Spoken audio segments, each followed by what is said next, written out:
van, chicos? Muy buenas noches. ¿Me están escuchando? Buenas noches. Sí, sí, sí. Esa fue la última que hicimos la que pasada. Perfecto, Jerónimo. Muchísimas gracias. Bueno, entonces vamos a iniciar con la siguiente. Vamos a ver. Dice así. El cuero cabelludo. Voy a ampliar un poquito más la imagen. Ahí está. El cuero cabelludo se compone de una parte fibrosa, formada de queratina, cabello o pelo, y una parte celular. En las células capilares sucede la división celular solamente mediante el proceso de mitosis. Estas células nuevas secretan las fibras de queratina, como se muestra en la figura.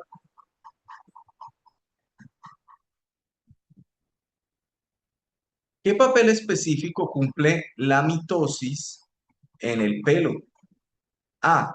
Permite la variabilidad genética del pelo mediante la recombinación. B. Produce células madre a partir de una fibra de queratina. C. Permite el crecimiento del pelo al aumentar las células del folículo.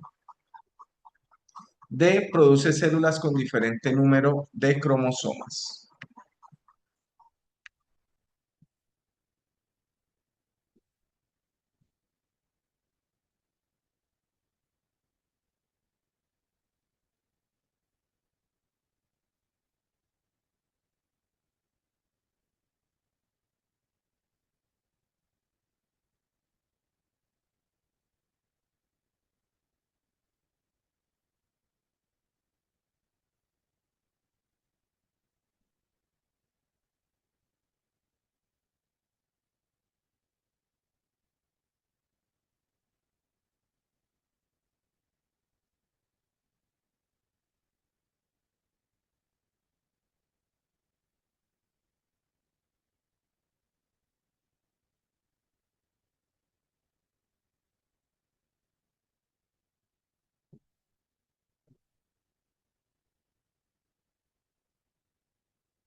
¿Listos? Sí, ¿Alguien desea empezar con esta pregunta? ¿Alguien desea responderla, por favor?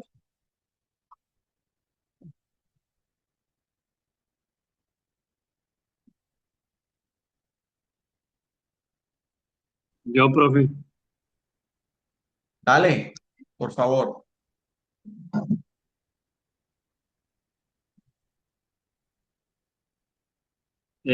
Bueno, pues yo considero que es la C.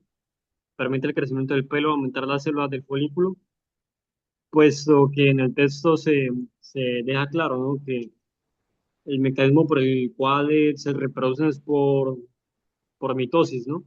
Y en la mitosis, pues, la variabilidad genética, pues, no es como mucha, ¿no? Que digamos.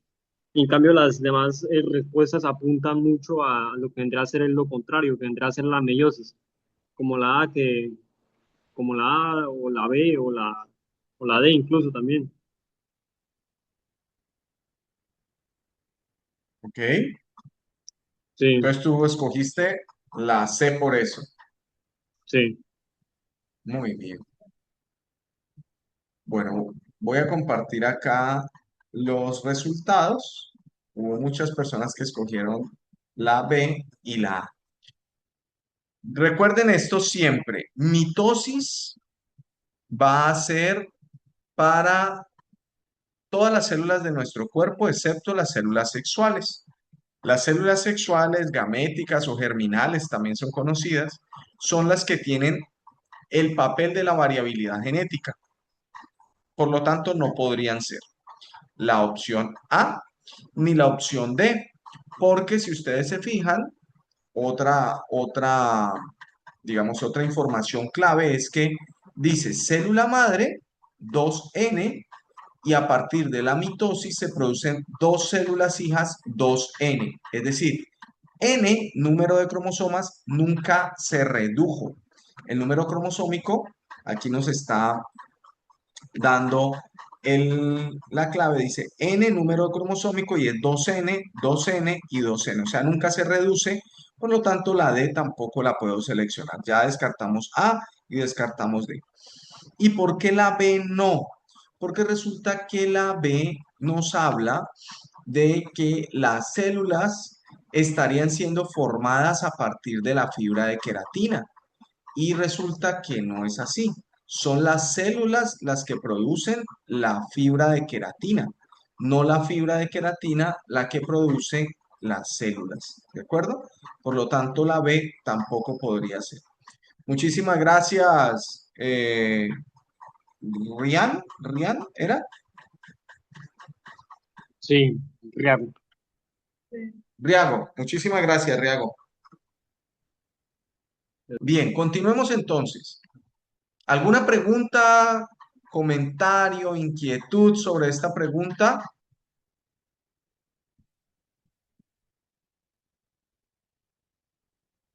¿No? Perfecto. Continuemos entonces. Dice, la malaria,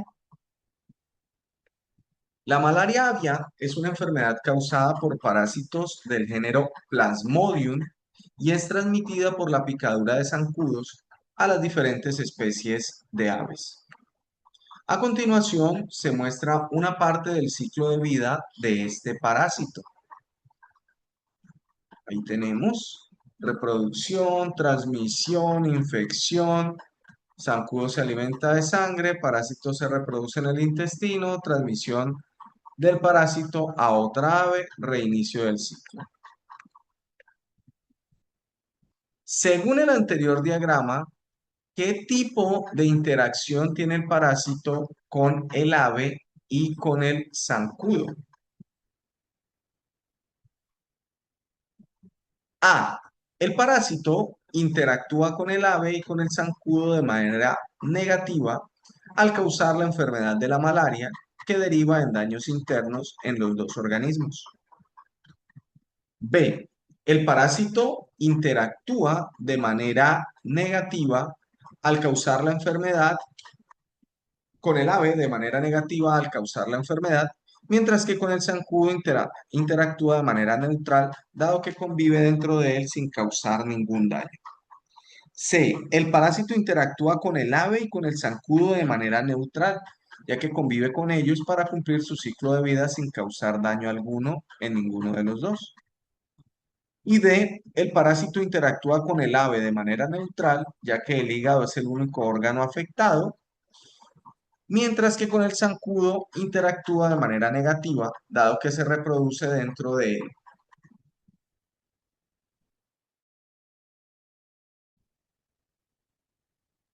¿Me puedes subir un momentico? Claro que sí. Dame un segundo, lo voy a poner un poquito más pequeño a ver si alcanza a caber.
¿Listos? Vamos a votar.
¿Alguien desea responder esta pregunta?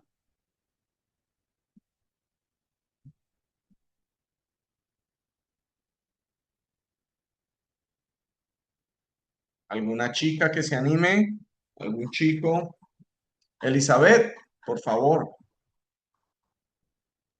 Profe, para mí la respuesta es la B porque pues en el diagrama, en la gráfica, perdón, se puede ver cómo el ciclo de vida del parásito actúa como de manera colaborativa con el insecto, pero afecta negativamente a las aves. Dice transmisión del parásito al ave, infecta el hígado y daña los glóbulos rojos del ave, pero también dice el parásito se reproduce en el intestino del insecto sin afectar su funcionamiento. Y pues la respuesta B dice que el parásito interactúa con el ave de manera negativa al causar la enfermedad, mientras que con el zancudo interactúa de manera neutral, dado que convive dentro de él sin causar ningún daño. Eso. Es lo que llamamos en medicina, en biología, lo llamamos un vector. Un vector es un organismo que transmite la enfermedad. En algunos casos ese vector se ve afectado, en otros casos no. Este es un caso en el que el zancudo realmente no se ve afectado. Lo mismo sucede con el chikungunya, con el dengue, con, bueno, en este caso la malaria. Eh, Hay varias enfermedades virales que se transmiten a partir de mosquitos eh, y no afectan al mosquito, pero sí que afectan a los animales a los cuales eh, digamos, se les transmite esta enfermedad. Nosotros también sufrimos una enfermedad que se llama toxoplasmosis. ¿Han escuchado de eso? Sí, Bueno, pues la toxoplasmosis se transmite, por ejemplo, es una bacteria y esta bacteria se aloja principalmente en ratones o en animales salvajes y se transmite, cuando es en ratones, hace algo curioso y es que desactiva ciertas estructuras en el cerebro de los ratones, unas estructuras que los alertan del miedo a los gatos y cuando la bacteria ya está lo suficientemente desarrollada, la colonia de bacterias está lo suficientemente desarrollada, producen tanta sustancia inhibidora que los ratones dejan de tener miedo en absoluto de los gatos y buscan de hecho a los gatos porque cuando el gato muerde al ratón, se lo come, pues es capaz de completar su ciclo de vida porque necesita del gato para completar su ciclo de vida. Luego la orina y esto puede llevar al desarrollo de digamos, el contagio de esta enfermedad a otros animales. Como para señalar, pues, un ejemplo también de otro vector. Bueno, sigamos entonces adelante. Mm, Termodinámica. Ok. Esta ya la hemos hecho. ¿Me recuerdan?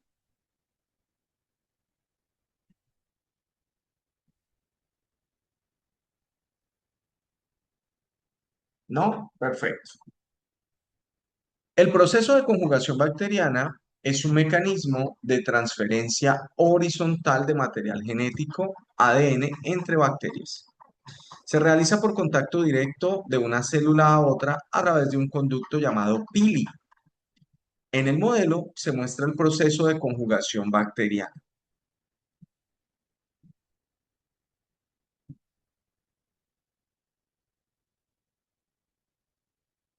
¿Cuál de las siguientes predicciones se deriva del modelo presentado? A. Después de la conjugación se producirán nuevas bacterias hijas. B.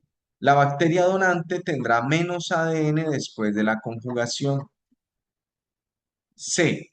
Los nuevos donantes también podrán transferir ADN a otras bacterias. Y D. La bacteria receptora será genéticamente idéntica a la bacteria donante.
Profe, ¿puede subir un poquito, por favor?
¿Alguien desea responder esta pregunta?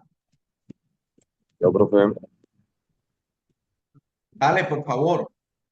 Profe, para mí es la C, que dice que la nueva bacteria va a poder transferir también ADN. Y si nos vamos al enunciado arriba, dice que el proceso de conjugación bacteriana se hace por medio del conducto pili, que de hecho, como lo podemos ver en la gráfica que nos dan, o sea, en el modelo, la nueva bacteria también tiene ese conducto, entonces, por ende, también podría transferir ADN. Muy bien. Entonces tenemos una bacteria que tiene un segmento de ADN. Ese segmento de ADN ahí no está escrito, pero se conoce como plásmido. Ese plásmido eh, es un pedacito de ADN que las bacterias tienen la capacidad de compartir con sus amigas. Es como pasar archivos a sus amigas para que ellas puedan, bueno, a sus amigas entre comillas, ¿no? Para que ellas puedan obtener alguna información que sea relevante. Por ejemplo, ese plásmido podría ser una resistencia a algún antibiótico. Entonces, la bacteria donante va a crear una copia de la información y se la va a transmitir a través de un pitillo, por así decirlo, que es un pili, realmente es un punto de unión, le transmite esa información copiadita a a otra bacteria que se encuentra por ahí. Puede ser de la misma especie o puede ser de una especie completamente diferente. En este caso nos muestra que este anillo blanco de acá, pues digamos sería el ADN de la bacteria. Entonces tenemos una bacteria, aquí hay un error porque aquí debería aparecer un ADN negro, un círculo de ADN negro, aquí hay un pequeño error. Pero básicamente es la bacteria donante hace una copia, le pasa a la bacteria receptora que no lo tenía y ahora la bacteria receptora es también resistente a los antibióticos, que fue el ejemplo que utilizamos. Pero podría ser otra información, por ejemplo, que esta bacteria es capaz de procesar la celulosa y esta no. Y ahora con esta información, pues ya podría procesar celulosa. Le entregó una información que produce enzimas necesarias para procesar la celulosa. Entonces ya la convirtió en una bacteria con capacidades de procesar celulosa. No es una reproducción sexual, pero es lo más parecido a reproducción sexual que tienen las bacterias, una entrega de información. ¿Preguntas? ¿Inquietudes? Muchísimas gracias.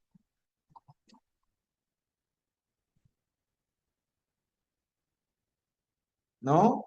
Bueno, continuemos entonces.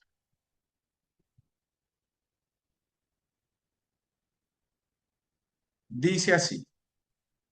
Actualmente, en muchas casas se usan bombillos LED a los que se les denomina luz fría porque producen muy poco calor. Las etiquetas de los bombillos indican cuánta energía consumen en vatios, W, y su luminosidad. Un bombillo LED de 12 vatios sustituye la luminosidad que genera un bombillo incandescente de 60 vatios.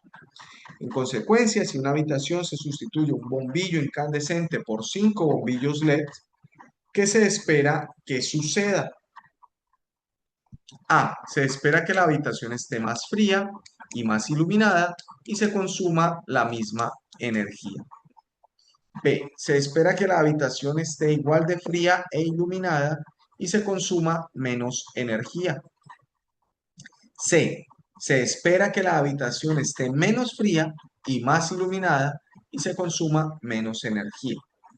O D. Se espera que la habitación esté más fría y más iluminada y se consuma menos energía.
¿Alguien que responda a esta pregunta? Esta es de CTS, por eso la trabajé.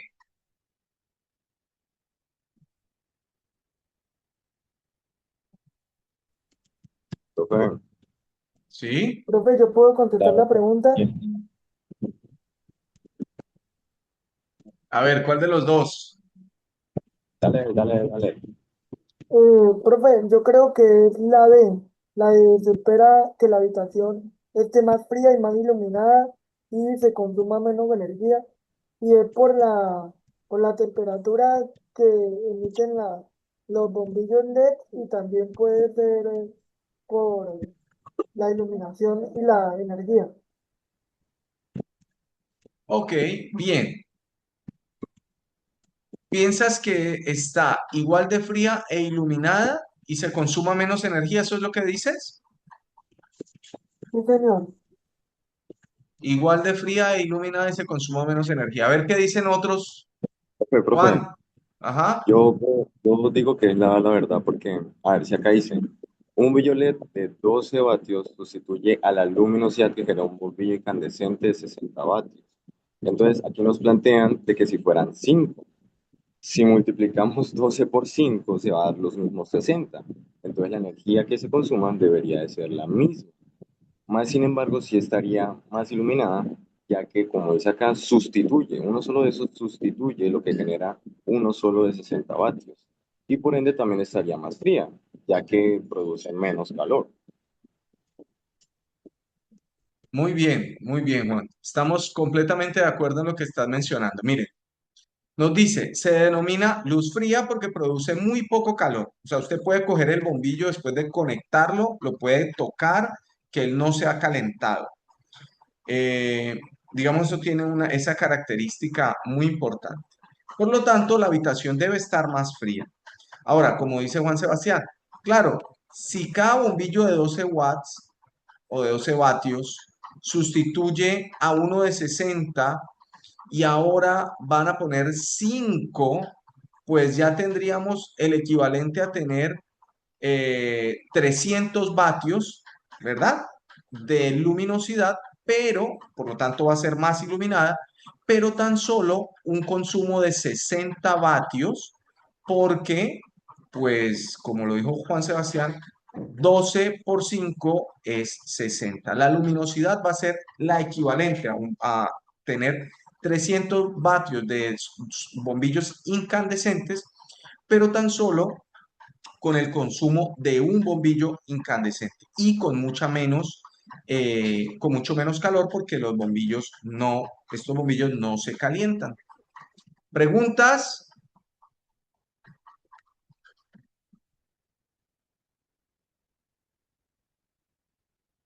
¿No? No. ¿Mariana? ¿Querías decir algo, Mariana? ¿No? Bueno.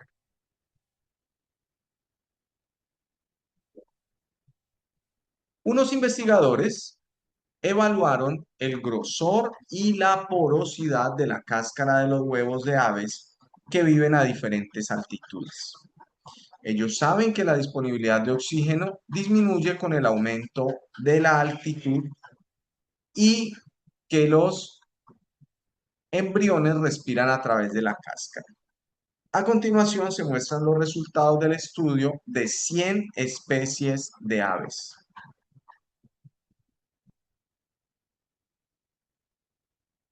Los investigadores tienen como hipótesis que la cáscara es más delgada y más porosa en las especies de montaña. Teniendo en cuenta los resultados, ¿cuál de las siguientes conclusiones es correcta? A. Al aumentar la altitud, disminuye la porosidad y el grosor de la cáscara de manera constante. B. Al aumentar de manera constante el grosor de la cáscara de los huevos, aumenta también su porosidad. C. No hay ninguna relación entre el aumento de la altitud, la porosidad y el grosor de la cáscara. Y D, al aumentar la altitud, aumenta la porosidad y el grosor de la cáscara de los huevos.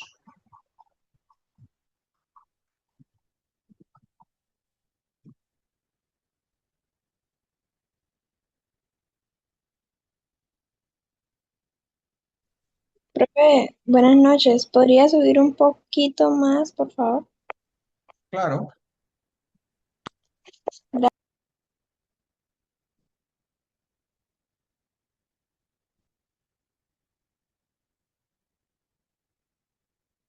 Una profe, esto va a poner la tabla de respuestas, de opciones, perdón. Ya, dame un segundito, ya abajo.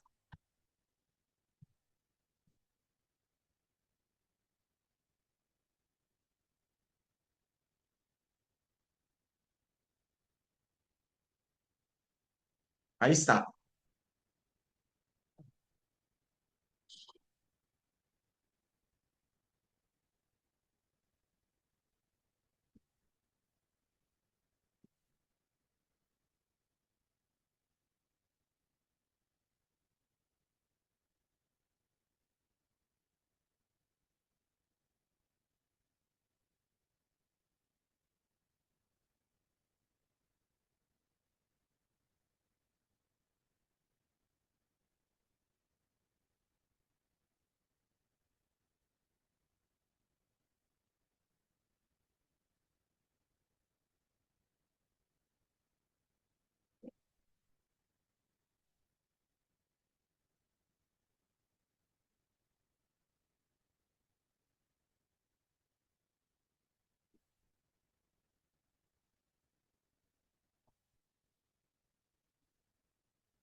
Drake, ¿quieres decir algo? No, no, señor.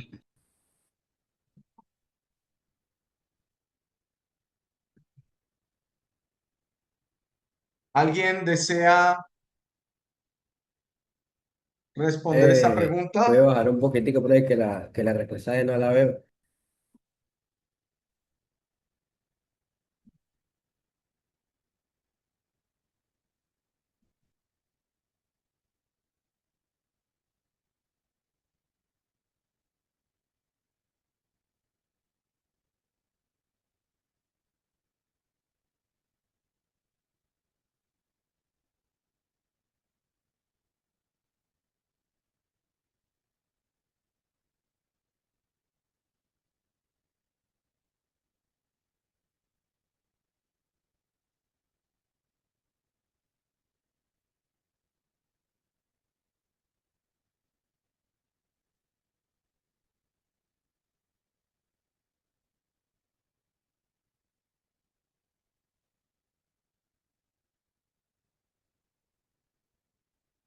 ¿Alguien desea responderla? Profe, ¿puedo responderla? Claro. Profe, yo creo que más que todo es la C, perdón, sí, la C, Ajá, ¿y por qué? ¿Cómo explicas eso? porque, profe, por la estabilidad de los datos que vemos en la gráfica, porque más que todo no hay como una tendencia en la subida o bajada y siempre se mantiene en 130 metros.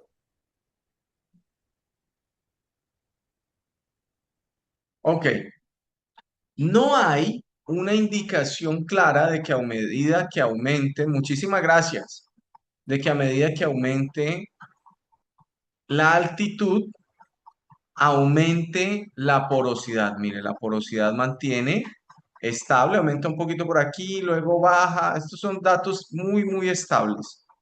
Y en el caso del grosor de la cáscara, pues también hay subidas, bajadas, subidas, bajadas, subidas, bajadas. Por lo tanto, no podemos decir que esté relacionado con directamente proporcional, como que aumenta la altitud y entonces aumenta la porosidad y aumenta el grosor. No, no, se mantienen muy, en la porosidad sobre todo muy estable, el grosor varía con la altimetría un poco, pero no varía directamente proporcional. Eso no es un comportamiento directamente proporcional. Si tuviéramos un comportamiento directamente proporcional, estaríamos viendo algo como así, ¿verdad? Ya sabemos que esa sería una gráfica que nos indicaría que allí hay un desarrollo directamente proporcional. ¿Preguntas? Profe, una pregunta que es porosidad. Ah, bien. Los huevitos tienen poros como nuestra piel. Tienen pequeños espacios a través de los cuales pasa el oxígeno a el polluelo porque si no se ahogaría. Si no tuviese esos pequeños espacios de intercambio de oxígeno, bueno, y de CO2 también, porque el embrión allí está desarrollándose y libera CO2 a medida que se va formando, sus células hacen respiración celular y entonces él libera CO2, pero también está adquiriendo oxígeno del ambiente y esos poros son los que permiten ese intercambio gaseoso. Sin esos poros el huevo se dañaría. Muchas gracias, profe. Con todo gusto. Bueno, vamos a ver, continuemos. Refracción, no, difracción. Ta,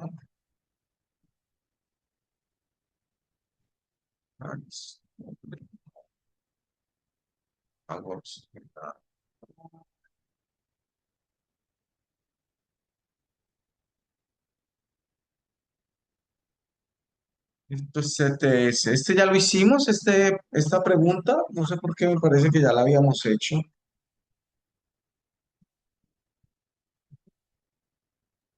Profe, esa la desarrollamos eh, con un profesor de Kepler, pero esto, si no socialice ese, profe. ¿La socializo o paso derecho? ¿Qué es lo que me dices? Socialícelo, profe. Listo, vamos a revisarla entonces. Dice, para el reciclaje de los neumáticos usados, se está implementando un proceso llamado trituración criogénica. Este proceso consiste en depositar trozos de neumáticos en un recipiente. Bueno, estoy haciendo las cosas al revés. Recuerden que cuando encontramos este tipo de cosas, nos vamos a la pregunta. Vamos a ir a la pregunta directamente. Dice, se supone que si el túnel de enfriamiento deja de funcionar, se puede continuar con el proceso de trituración. Sin embargo, se debe considerar que el caucho a temperatura ambiente requiere de otras condiciones para ser triturado. ¿Qué puede cambiarse en el proceso para continuar con la trituración? A. Emplear recipientes de mayor volumen para contener el caucho. B. Utilizar agua a temperatura ambiente en lugar de nitrógeno. C. Utilizar un molino con mayor fuerza de trituración. O D. Emplear mayor cantidad de nitrógeno en estado líquido. Una pregunta, Sí. normalmente la temperatura del nitrógeno, ¿cómo es? Otra vez no te logré entender. La temperatura del nitrógeno, más o menos, ¿cómo es? Ah, el nitrógeno líquido es uno de las sustancias más frías que utilizamos los seres humanos. Es muy importante en procesos mm, tecnológicos como la creación de microchips y, por ejemplo, en lo que tiene que ver con la levitación magnética. Pero vamos a mirarlo aquí, porque pues como no sabemos del nitrógeno, vamos a hacer una lectura muy rápida. Ese proceso consiste en depositar trozos de neumáticos en un recipiente. Posteriormente se hacen pasar por el túnel de enfriamiento, donde el caucho se pone en contacto con nitrógeno líquido que está a una temperatura aproximada de -200 centígrados, para extraer energía del caucho y llevarlo a temperaturas menores a -70, a las que es muy frágil y susceptible de quebrarse con golpes. En último lugar, el caucho pasa por un molino de martillos en el que se tritura y se pulveriza, como se muestra en la figura. Ah, ok. Ahora ya sabemos de qué se trata la cosa. Ahora sí ya pueden responder fácilmente.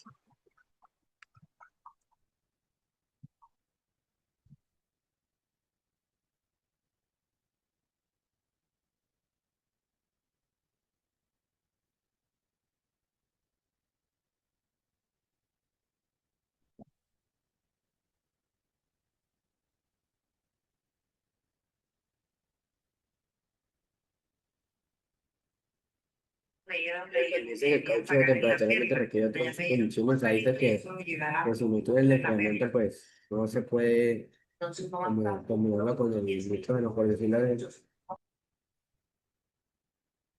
Jerónimo, por algún motivo te escucho muy lejos y parte de lo que me dijiste lo perdí. profe que una pregunta que cuando dice que el caucho de temperatura ambiente requiere otras condiciones, es como se refiere que pues tiene que enfriar de otra manera, porque no todo el enfriamiento, ¿no? O sea, que tendría que hacer como si se podría usar nitrógeno líquido a temperatura ambiente. El nitrógeno líquido lo que está haciendo es volverlo frágil, ¿no? Quebradizo. Eso es lo que dice en el texto en la parte superior. Ese es el papel del nitrógeno líquido, volverlo quebradizo. Ahora, si trabajan a temperatura ambiente, pues, ¿qué es lo que entonces se toca que hacer ya que no está funcionando? Dice, no está funcionando el proceso de túnel de enfriamiento.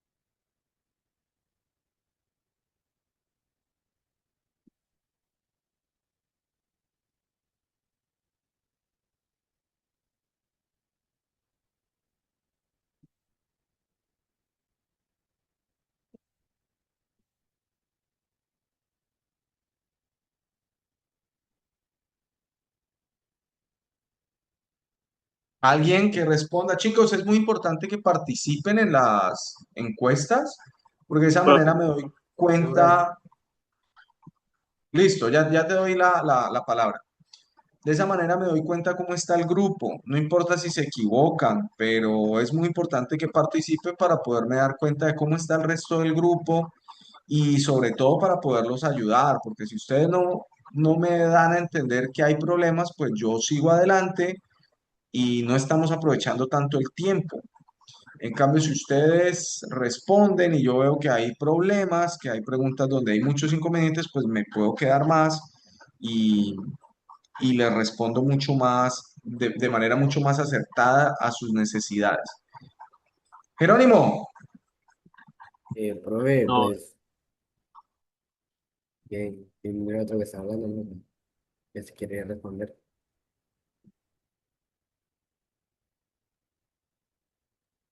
Profe, pues, para mí sería la de que utilizar agua a temperatura ambiente en lugar de nitrógeno, pues, ¿por qué digo esto? Porque si el tubo de enfriamiento ya evolucionó, pues ya el nitrógeno líquido, pues según la imagen ya no tendría por dónde ingresar, ¿no? O sea, no podría entrar pues, al tema este de los neumáticos.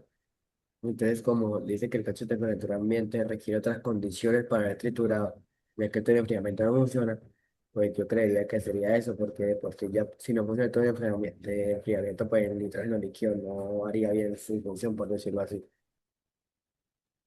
Profe, ok. profe, yo creo que es la respuesta C, porque, profe, el cambio de propiedad física, cuando utiliza el nitrógeno, el caucho devuelve más frágil se mantiene elástico a temperatura ambiente. Yo creo que es la C. Muy bien, excelente. Esa sería la respuesta apropiada. Pensemos en algo. Cuando yo le pongo agua por ejemplo, ahí lo que haría sería ponerle agua a ese caucho. Sería aún más difícil de romper porque el agua va a amortiguar también el golpe de los martillos. El agua sirve como un amortiguador. Cuando uno intenta golpear el agua, ella absorbe muchísima energía debido a que sus moléculas se pueden separar con facilidad y se adapta a los recipientes. Entonces, el agua no sería una buena opción porque lo que me va a hacer es me va a hacer necesitar aún mayor energía de la que ya necesito para poderlo romper solo a temperatura ambiente, porque se vuelve muy elástico. Y la D, pues imposible, emplear mayor cantidad de nitrógeno, no, porque ya dice que no sirve el túnel, entonces no podría ser. ¿Preguntas?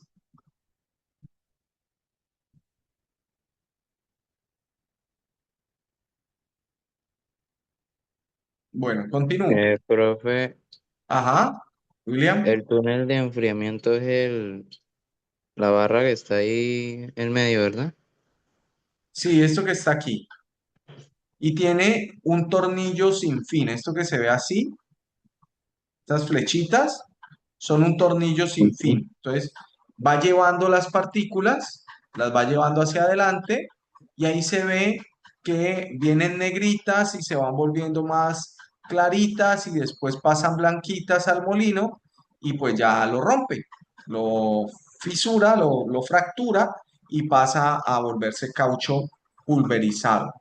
Pero entonces si eso no se puede, pues cuando llegue al molino no va a estar frágil, sino que va a tener otras condiciones, pues toca que el molino tenga una mayor fuerza de trituración para poder hacer el trabajo.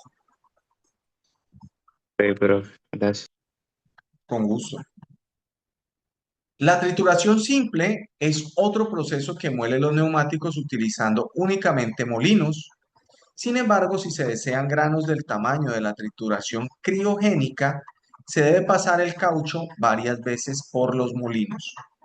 Al respecto, ¿qué beneficio presenta la trituración criogénica con relación a la trituración simple? A. Tritura con mayor rapidez a bajas temperaturas. B.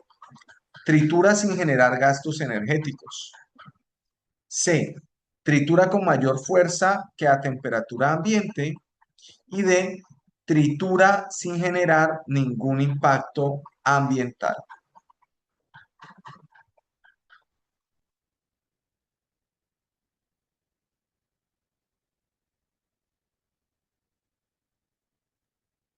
Pero fue una pregunta, qué pena por interrumpir. Sí, Riago, ¿qué? ¿Cuál es la pregunta? Eh, es que se me había ido el internet y no supe cuál fue la respuesta a la 26. ¿Cuál fue? Fue utilizar un molino con mayor fuerza de trituración. Ah, gracias. Con gusto.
¿Alguien desea responder?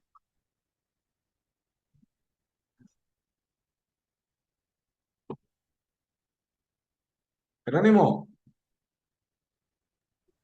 Bueno, pero esta sí me queda bien. Bueno, pues, bueno, y sería la respuesta a que qué beneficio presenta la titulación criogénica por reacción de titulación simple. ¿Por qué digo que para mí sería la A?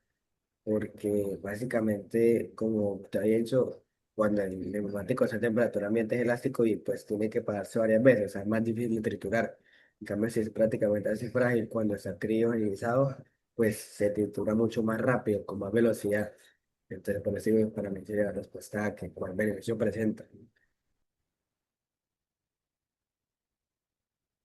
Eso es. Muy bien. La gran mayoría lo hizo, la escogió. Vamos a revisar las otras. ¿Tritura sin generar gastos energéticos? No, porque de todas formas el molino debe funcionar. Esta estructura de túnel de enfriamiento que está moviendo el mismo molino, todo genera un gasto energético porque son máquinas. La C dice, tritura con mayor fuerza a temperatura ambiente. No, ahí estamos hablando de que la criogénesis es que pues convierte las cosas en muy frías, extrae la energía, las vuelve muy frías y las vuelve frágiles. Y la D, tritura sin generar ningún impacto ambiental. No, eh, casi todas las actividades, por no decir todas las actividades humanas, generan un impacto ambiental. Quizás si dijese con menor impacto ambiental, de pronto esa podría también ser una opción. Menor impacto ambiental, pero no con ningún impacto ambiental. Evitemos cuando encontremos siempre, nunca. Eso no son opciones muy apropiadas. Bueno, dice, ¿qué ocurre? La respuesta correcta entonces era la A, tritura con mayor rapidez a temperaturas bajas. 28. ¿Qué ocurre con la energía interna del caucho en el túnel de enfriamiento? A, se convierte en química al contacto con el nitrógeno. B, permanece sin cambios hasta que llega al molino. C, se transfiere al nitrógeno en forma de calor. O D, se convierte en mecánica para mover el molino.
¿Alguien desea responderla?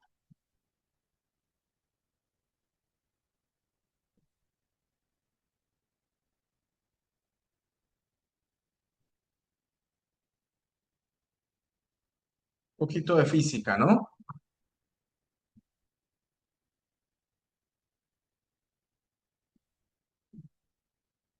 Bueno, parece que me va a corresponder a mí entonces. No, ¿No? Juan Sebastián, ¿quieres hacerlo? pues profe, para mí es la A. La A. A Sí, ver, para mí ¿por es qué? la A. Explica por qué. Aunque de pronto creo que estoy cayendo en el error porque creo que ahora sí leí bien. Pero pues, o sea, yo lo analicé como el hecho de que, bueno, el caucho entra en contacto con el nitrógeno. Entonces, de manera interna, pues también algo debe cambiar la energía del caucho, pues se endurece. Entonces no puede permanecer sin un solo cambio, ya que lo compone por fuera cambia. O sea, para mí tiene más sentido así, la verdad, pero eh, Bien, entonces, permanece sin cambios definitivamente no puede ser, ¿verdad? oh,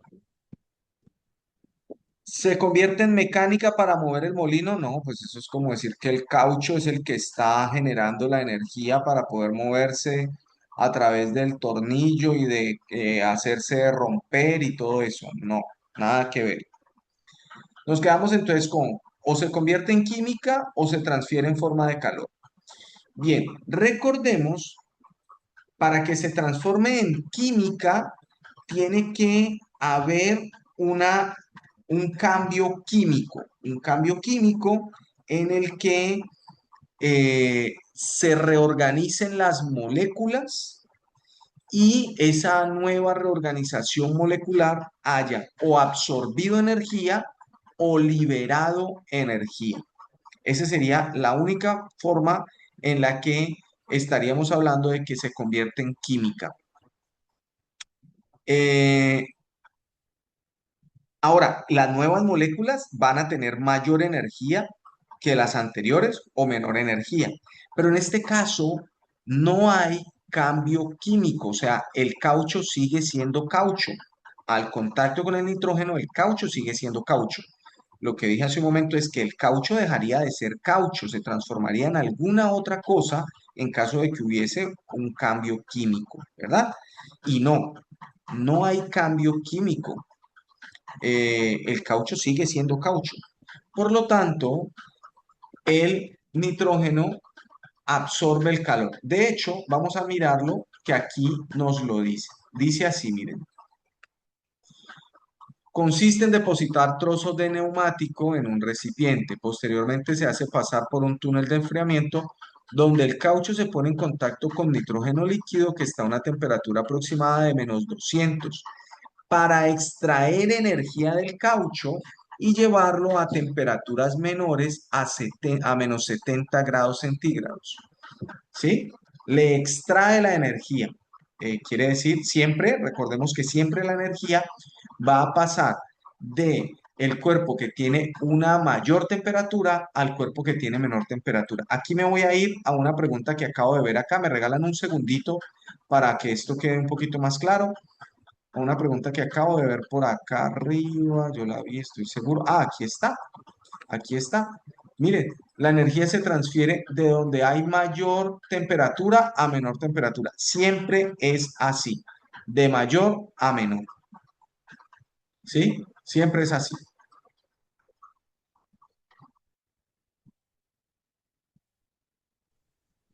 Entonces el profe, nitrógeno O absorbe la sea, energía del caucho. Dime. profe, entonces, ahí estaría ocurriendo más bien un cambio físico que químico. Exactamente, exactamente. Lo que pasa es que, pues digamos que en este sentido, eh, digamos, no alcanza a ocurrir cambio físico, aunque sí es parte de ellos. Hay un enfriamiento, un superenfriamiento. No hay cambio de fase, porque él es tan sólido y sigue siendo sólido. En otras, digamos, se observa mucho más el cambio físico porque entonces o está líquido y se vuelve sólido o está sólido y se vuelve líquido. En este caso no hay cambio de fase, no hay cambio de, de sólido a líquido o de líquido a sólido o a gaseoso. Entonces se nos hace un poquito, tal vez un poquito más difícil entenderlo, pero sí está bajando su temperatura muchísimo, tanto que los enlaces al interior de esa estructura del caucho se vuelven frágiles y se rompen, porque los átomos ya no se mueven. Y al no moverse los átomos, pues se vuelven frágiles los enlaces que tienen entre sí. Profe, Dime. ese mismo se podría decir que es como que el nitrógeno absorbe el calor del caucho. Sí, claro, el nitrógeno absorbe el calor, total, así es. Eso es lo que está Bueno, pasando ahí. Eso es lo que está pasando ahí. El nitrógeno, se transfiere el nitrógeno en forma de calor. Es otra forma de decirlo, lo que tú acabas de decir. El nitrógeno absorbe la energía en forma de calor del caucho. Ajá. Bueno, muy bien, mis chicos. Muchas gracias por la participación. Les deseo que tengan una excelente noche. Que les vaya muy bien.